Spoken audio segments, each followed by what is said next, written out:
श्रीगुरुभ्यो नमः।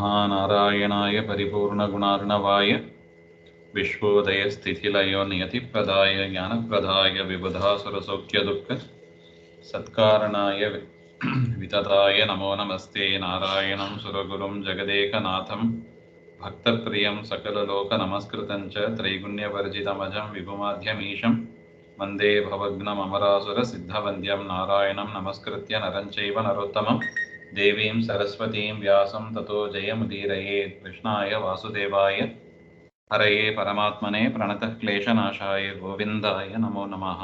ಶ್ರೀ ಗುರುಭ್ಯೋ ನಮಃ. ಶ್ರೀಮನ್ ಮಹಾಭಾರತ ತಾತ್ಪರ್ಯ ನಿರ್ಣಯ 22ನೇ ಅಧ್ಯಾಯದಲ್ಲಿ 77ನೇ ಶ್ಲೋಕ. ಜ್ಞಾತವ್ಯಂ ಚೈವಾಸ್ಯ ವಿಷ್ಣೋರ್ವಶತ್ವಂ ಕರ್ತವ್ಯಂ ಚೈವಾತ್ಮನಃ ಕಾರ್ಯಕರ್ಮ ಪ್ರತ್ಯಕ್ಷೈಷಾ ಕರ್ತೃತಾ ಜೀವಸಂಸ್ಥಾ ತಥಾ ಅಗಮಾತ್ ಅನುಮಾನಾಚ್ಚ ಸರ್ವಂ.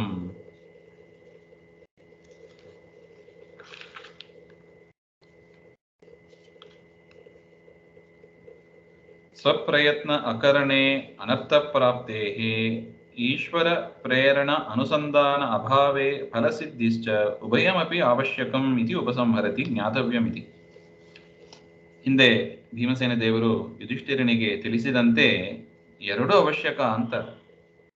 ನಮ್ಮ ಪ್ರಯತ್ನವನ್ನು ನಾವು ಮಾಡಬೇಕು, ಪರಮಾತ್ಮ ಎಲ್ಲವನ್ನೂ ನಮ್ಮ ಒಳಗಿದ್ದು ಮಾಡಿಸ್ತಾನೆ, ಆ ಒಂದು ಚಿಂತನೆಯು ನಮ್ಮಲ್ಲಿ ಇರಬೇಕು.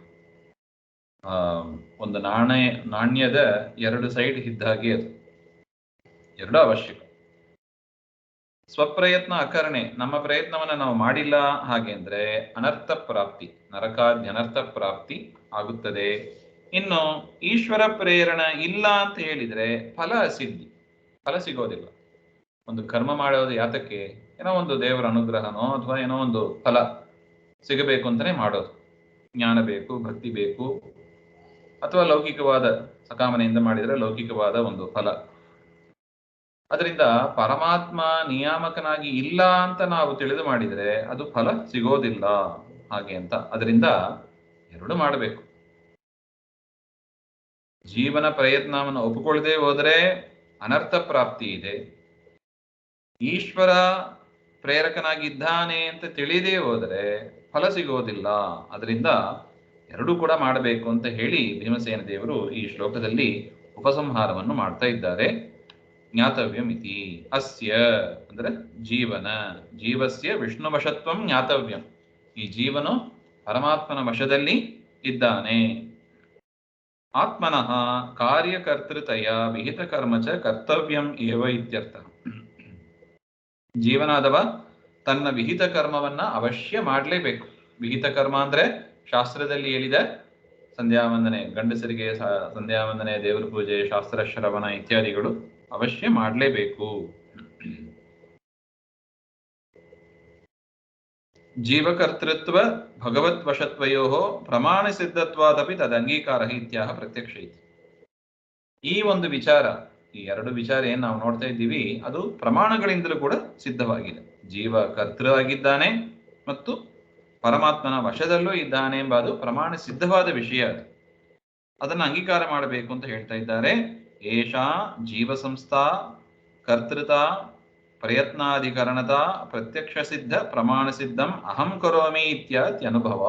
ನೋಡಿ, ನಾವು ಜೀವನಲ್ಲಿ ಕರ್ತೃತ್ವ ಇದೆ ಹಾಗೆಂಬ ಅದು ನಮಗೇನ್ ಗೊತ್ತಾಗ್ತದೆ ಪ್ರಮಾಣದಿಂದ ಅಂದ್ರೆ ಪ್ರತ್ಯಕ್ಷ ಪ್ರಮಾಣದಿಂದ ಗೊತ್ತಾಗ್ತದೆ. ಅಂದ್ರೆ ನಮ್ಮ ಅನುಭವಕ್ಕೆ ಬರ್ತದೆ. ನೋಡಿ, ಊಟ ಮಾಡ್ತೀವಿ, ನಾನು ಊಟ ಮಾಡ್ತಾ ಇದ್ದಾನೆ ಎಂಬ ಒಂದು ಅನುಭವ ನಮಗೆ ಬರ್ತದೋ ಅಲ್ಲೋ.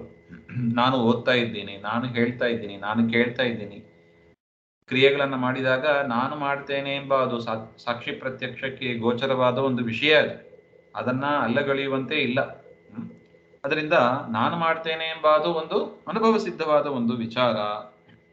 ಅದರಿಂದ ಅದನ್ನು ಒಪ್ಪಲೇಬೇಕು. ಜೀವಕರ್ತೃತ್ವವನ್ನು ಒಪ್ಪಬೇಕು. ಇನ್ನು ಪರಮಾತ್ಮನ ವಶದಲ್ಲಿ ಎಲ್ಲವೂ ಇದೆ ಹಾಗೆಂಬ ಅದಕ್ಕೆ ಆಗಮಗಳು ಪ್ರಮಾಣ. ನೋಡಿ, ನಾಣ್ಯತೋ ಅಸ್ತಿ ಕರ್ತ ಸಹಿ ಸರ್ವಸ್ಯ ಕರ್ತ. ಬೇರೆ ಕರ್ತೃ ಯಾರು ಅಲ್ಲ, ಪರಮಾತ್ಮನೇ ಸರ್ವಸ್ಯ ಕರ್ತ. ಎಲ್ಲರ ಕರ್ತೃ ಕೂಡ ಸ್ವತಂತ್ರನಾದ ಕರ್ತೃ ಪರಮಾತ್ಮನೇ ಹಾಗೆ ಅಂತ ಶಾಸ್ತ್ರಗಳು ನಮಗೆ ತಿಳಿಸಿಕೊಡ್ತಾ ಇದೆ. ಅದರಿಂದ ಪರಮಾತ್ಮನನ್ನು ನಾವು ಬಿಡುವಂತೆ ಇಲ್ಲ. ವಿಮತಂ ಪರಾಧೀನಂ ಈಶ್ವರಾಧೀನಂ ವಾ ಕಾರ್ಯತ್ವಾತ್ ಅವಾಂತರ ಈಶ್ವರಾಧೀನ ಭೃತ್ಯವತ್ ಅನುಮಾನಾಚ್ಚ. ಅನುಮಾನದಿಂದಲೂ ಕೂಡ ತಿಳಿಯಬಹುದು ಅಂತ ಈ ಜನಾರ್ದನ ಭಟ್ರು ಒಂದು ಅನುಮಾನ ಕೊಡ್ತಾರೆ ನೋಡಿ. ವಿಮತಂ ಕರ್ತೃತ್ವಂ ಈಶ್ವರಾಧೀನಂ ಕಾರ್ಯತ್ವಾತ್ ಅಂಕುರವತ್ ಅಂತ.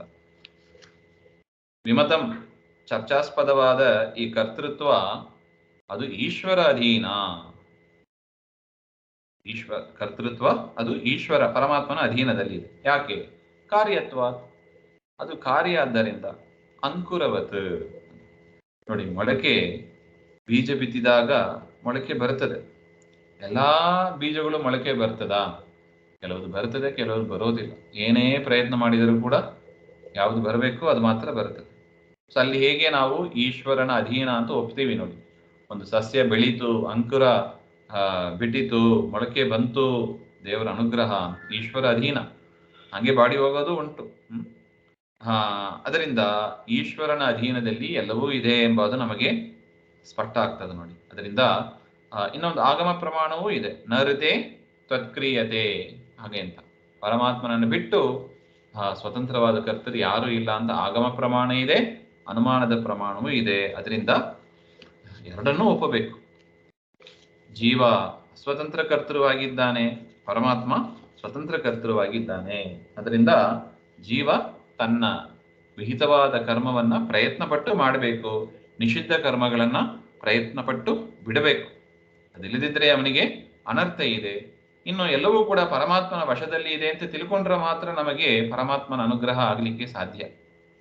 ಅದರಿಂದ ಎಲ್ಲವೂ ಈಶ್ವರ ಅಧೀನ ಎಂಬ ಒಂದು ವಿಚಾರವನ್ನು ಕೂಡ ನಾವು ತಿಳ್ಕೊಂಡು ಮಾಡಬೇಕು ಹಾಗೆ ಅಂತ ಭೀಮಸೇನ ದೇವರು ಯುಧಿಷ್ಠಿರನಿಗೆ ಹೇಳ್ತಾ ಇದ್ದಾರೆ.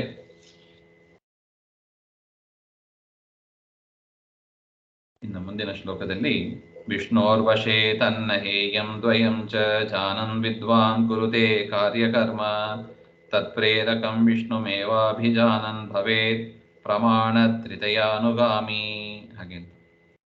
ಒಳ್ಳೆ ವಿಚಾರ ಇದೆ, ಅದನ್ನ ನಾಳೆ ಸೇರಿದಾಗ ನೋಡೋಣ. ಶ್ರೀಮಧ್ವಾಂತರ್ಗತ ಶ್ರೀಕೃಷ್ಣ ಆತ್ಮನಮಸ್ತು. ಶ್ರೀ ಹರೇ ನಮಃ.